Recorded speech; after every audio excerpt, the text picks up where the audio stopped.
Vince even forbade The Undertaker from going to strip clubs. This would jeopardize his image as a popular fan favorite. I would be in all black. I didn't say much. I always felt like that I needed to be what they saw on TV, because if they saw me differently, then they see that on TV, it's like, oh, fuck. It's just acting. It's just this, it's that. So I tried to make that guy real. The Undertaker was not seen in public with his storyline opponents. If this did happen anyway, he would stare at them in disdain. He was constantly in character. Mark Calloway didn't exist. Mark would show up to places as The Undertaker, and he would limit his exposure, and every move was calculated. The man didn't speak for years. You want to talk about somebody who's all in. If you went to a nightclub or saw him in an airport, it wasn't the costume, but there was no denying that was The Undertaker. Long hair, black sunglasses, all black clothing, like his demeanor was The Undertaker. Mark Calloway spent half his life in the role of The Undertaker, which made it extremely difficult for him to break away from it later. Being this wrestler became his identity. When I started with the Undertaker character, it basically took over almost every aspect of my life. The Undertaker is old school. His trainers taught him that his credibility would suffer if he broke kayfabe. But the fact that he protected his character so much shows one thing above all: his love for the business, his love for the sport. They knew that I was a live human being, but they genuinely believed, I think, that I thought I was The Undertaker.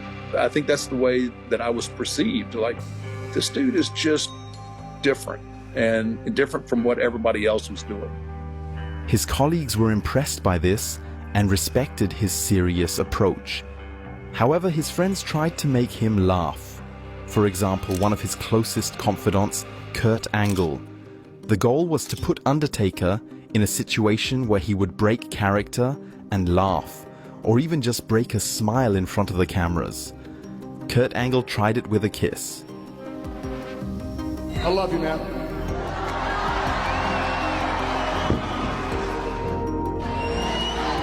That's a long flight back to the States. Another big star tried to get a smile out of him. The reason The Rock invented the people's elbow was originally to make The Undertaker laugh. The rather unbelievable move was a provocation against the man who stood for credibility in the ring like no other. Mark hated the move, but didn't let on to it. Later, even Vince McMahon tried to provoke him. In August 2012, The Undertaker was backstage, about to retreat to his bus and relax. But Vince had him called back to the arena. There was still something to rehearse for the upcoming show.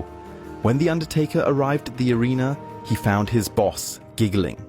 As he turned around, he saw that Vince was playing a video on the Titantron, a scene of Mark struggling to get out of his coat. So when I go to drop the coat, instead of the coat falling straight, the coat bends. Right? It's live TV. Look, not more of my proudest moments. Over the course of his career, he developed into a real locker room leader. He's the leader of the locker room. And a lot of that is based on respect. The whole locker room leader thing is nothing that I ever sought to be. It's just the way that I thought that things needed to be done for the sake of the business. Every one of us looked at that locker room and said, that's the dude, you know, that's the benchmark right there. I'm looking through the curtain, I'm watching Taker work, go out there and tear the house down. I went, I got no problem with him getting paid more than me. He's earning it. Leading others is in line with Calloway's personality. He learned early from his father what it means to take responsibility, including leadership responsibility. I don't think I've ever been around a wrestler that has carried and earned more respect in the locker room of his peers than Mark Calloway.